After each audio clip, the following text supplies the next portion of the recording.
Sayyidina Ikrama radiyallahu ta'ala said that Sayyidina Ibn Abbas narrated that the beloved Rasul sallallahu ta'ala wasallam said that a woman was about to eat a morsel. A woman, she was about to eat a morsel. Meanwhile, a beggar came and asked for food, and she gave the same morsel to the beggar. After some time, she gave birth to a baby.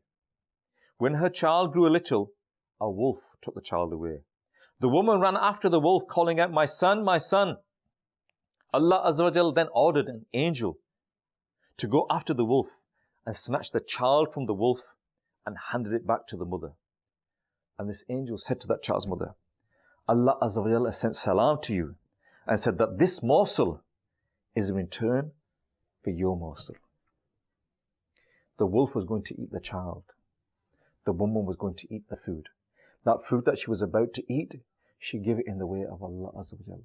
And when her child was about to be consumed by that wolf, Allah Azza wa Jal saved that child and brought that child back and said that this morsel is in return for your morsel. Allahu Akbar.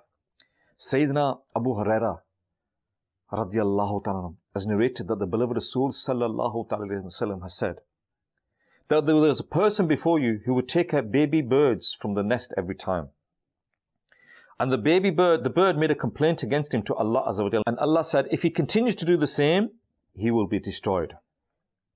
The same person that year when he left home with a ladder to catch the baby birds, he found a beggar on the way.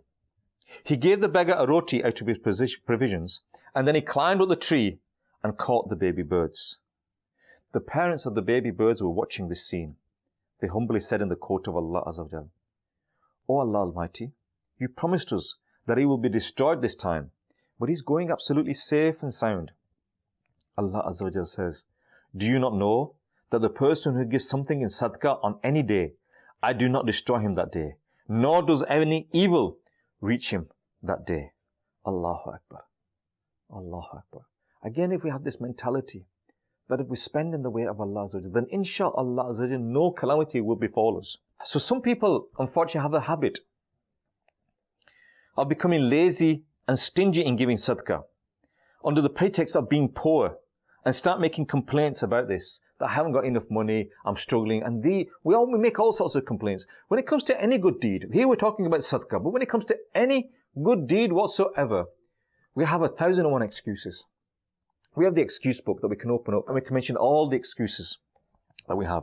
Allah Azza wa Jalla in the Quran, in Surah Muhammad, part 26, ayat 38 has said, "Yes, certainly, it is you who are being called, that you may spend in Allah's path. So someone amongst you acts miserly, and whoever is miserly, he is being a miser upon himself. And Allah is independent from your wealth, and you are all needy. And if you turn your face away from His obedience, He will replace you with other people, and they will be not like you. They will be better than you in the obedience of Allah Azza wa Jalla." Mufti Ahmad Yar Khan Naimi rahmatullahi ta'ala said, "Stinginess means to prevent." In terminology, stinginess means to prevent wealth from spending at the place where it is good to be prevented. It is also stinginess to not fulfill the rights, whether a person does not fulfill the right of a people or Sharia or the right of Allah Azza wa Jal. Therefore, the one who does not pay zakat, does not spend money on his needy parents, wife and children, relatives, on himself is a miser. Similarly, if a person does not spend on Muslims when needed, he is also a miser. One thing also comes out from this Quranic ayat, that Allah Azza wa Jal doesn't need your money. Nope. Allah doesn't need it. You need to spend it in the way of Allah Azza wa Jal, so that you can be benefited from it. If you spend it, you will benefit. Allah doesn't need your money, but you need to spend it. You need to purify your wealth. So zakat, sadaqah and charity are financial forms of worship. Allah Azza wa Jal enables the people to perform this worship who have the passion to fulfill the needs of the poor and the needy. The people who do not pay the zakat remain busy satisfying their needs and increasing their bank balance. Perhaps they feel that the way that they are satisfied, in the same way the others will be too.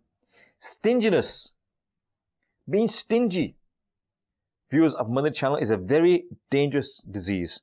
The Prophet of Allah sallallahu alaihi wasallam said with regards to being stingy, Stinginess is a tree in hell. The one who is stingy has held its twig. The twig will not leave him until it makes him enter hell. Astaghfirullah. The beloved Rasul sallallahu alaihi wasallam said, the rich will enter hell without any accountability due to being stingy. The beloved Rasul sallallahu alaihi wasallam said, every such day when bondsmen get up in the morning, 2 angels descend on him. One of the angels says, O Allah Azza wa Jal, give reward to the one who spends in your way. And the other one says, O Allah Azza wa Jal, destroy the wealth of a miser. Viewers of Madani Channel, a miser is so unfortunate that he makes himself deserving of the hellfire by becoming stingy. He loses his wealth due to the dua for destruction made by these innocent angels. Therefore, it is better that we should fulfill the rights of our wealth and spend in the way of Allah Azza wa Jal. We love Madani Channel. We love Madani Channel. We love Madani Channel.